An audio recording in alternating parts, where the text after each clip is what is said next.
So much of what we learn, so much of what we do is perspective.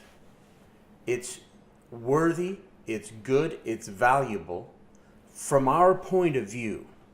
And we find others who share this point of view, and that makes us feel validated.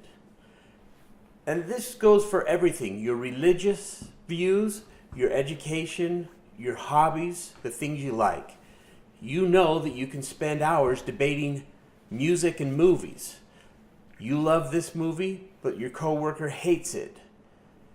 You love this singer, but your brother or sister hates that music. It's a matter of perspective. It's true that the music or the movie or the religion is good because you think it is. When it comes to a philosophy or a belief system or a religion, this becomes a little more touchy.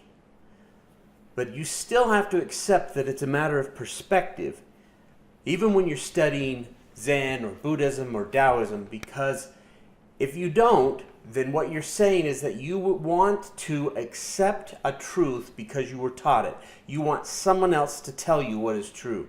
You want someone else to decide what you're going to believe. You don't want it to be perspective. You want to surrender your perspective and let somebody else dictate it to you. Now, I have a couple of very frivolous, silly examples of perspective that are very powerful in my life. If you ask me what was the greatest moment of happiness in my life, I won't hesitate. The birth of my first child, my daughter. Nothing will ever compare to that. It was the greatest moment of happiness of my life. I changed in an instant. I was a different person before she was born. The moment she was born, I changed. I'm the person, I became a new person, the person I am now. Every time I see my daughter, and she has children of her own now, I'm reminded of that great joy that I felt when she was born. And I don't hesitate to tell anybody about this experience. If you want to ask me, what's the greatest happiness you've ever felt, you better sit down because I'm going to tell you the story of when my daughter was born. So I tell people this. Years ago, I worked with a man who got married in his 30s, and his wife wanted to have a child, and he wasn't so sure that was what he wanted. But he decided to agree with her that they should have a child, and so she became pregnant. And he asked me about my children, and I told him the greatest moment of happiness was the birth of my first daughter. And I told him all about it. And he would tease me. He'd say, I'm not enjoying my wife's pregnancy. I don't enjoy the changes in her, the changes in her appearance, the changes in her mood. It's not been a fun experience, and it's been expensive with all the doctors.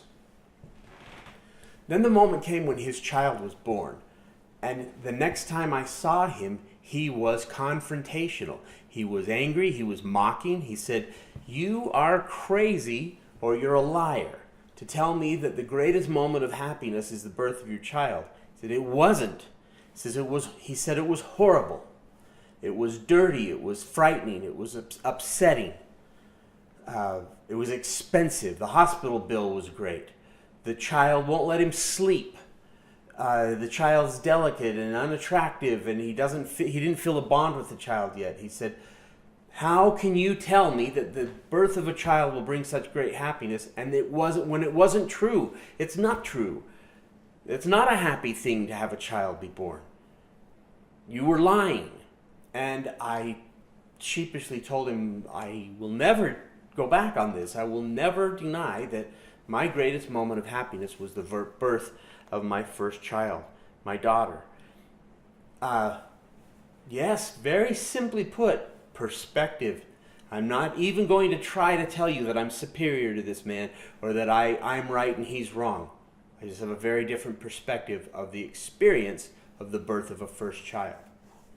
Now I'm going to take this discussion of perspective, and I'm going to take it one level lower down into the realms of silliness.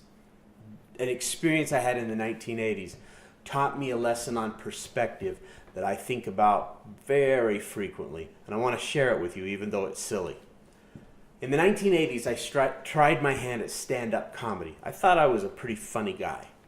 And there were 2 clubs in the city where I lived that had an amateur night where a person could come and try their hand at stand-up comedy. They were comedy clubs. They had headlining comedy or comics come and comedians and entertain the people at their club every night of the week. And I think it was Thursday night in one club and Tuesday on the other in the other club when you could come and put your name on a list and they would let you go up and try your hand for free at stand-up comedy. And so I did. I collected jokes and I wrote out a routine, and it was almost always the same routine. I changed it, altered it, added new jokes, took out jokes that weren't working or that I didn't like.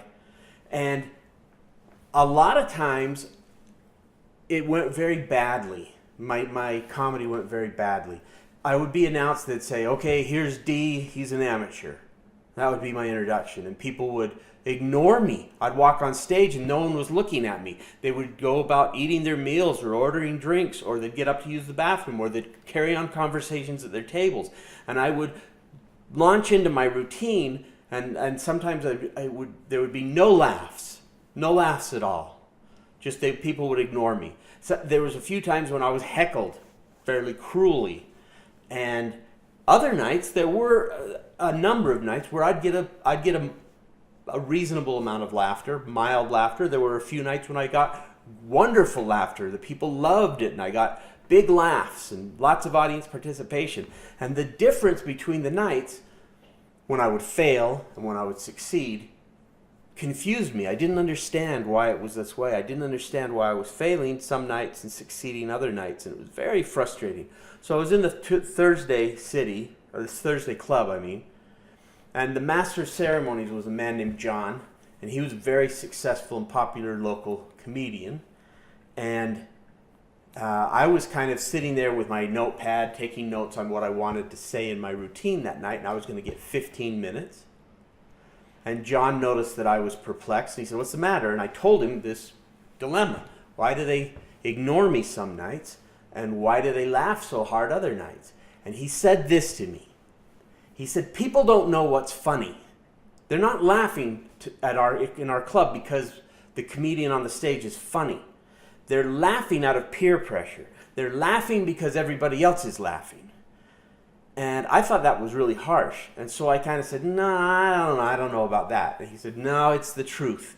People don't come to this club because they're experts on what's funny, and they're judging us as we go on stage and laughing because it's funny or not laughing because it's not funny." He says, "I'll prove it to you tonight. When it's your turn to come, when you come up on the roster and you come on stage, I'll prove it to you." And that's all he said. He went someplace else, and I sat there. So I went out to the area where the comedians were sitting, and I saw my name. I was coming up on the list, and when it was my turn, I was ready to go on stage.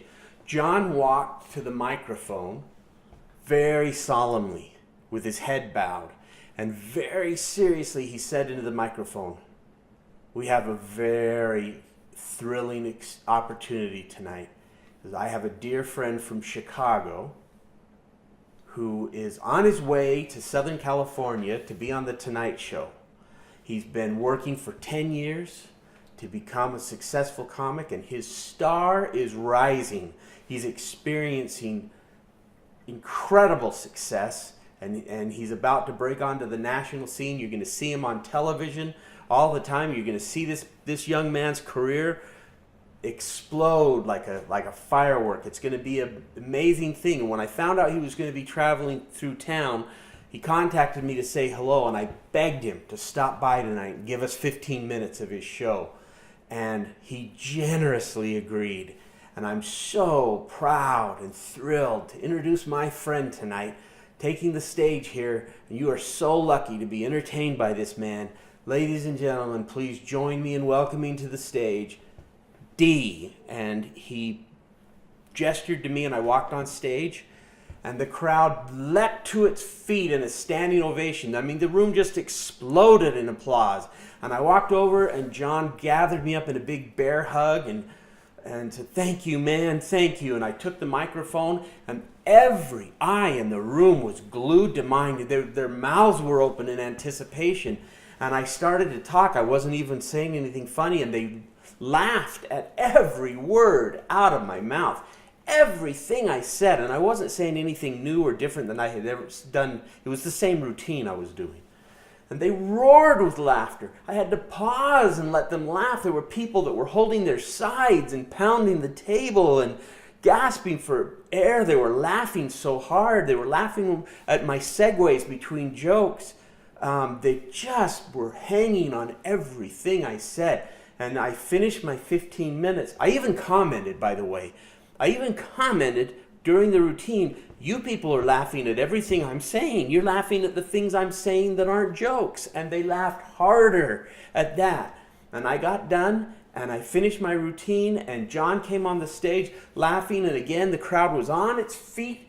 Everybody in the audience was giving me a standing ovation, tears running down their face from laughing so hard, applauding like thunder. He walked over and gave me another big bear hug and whispered in my ear, "You see, I told you so."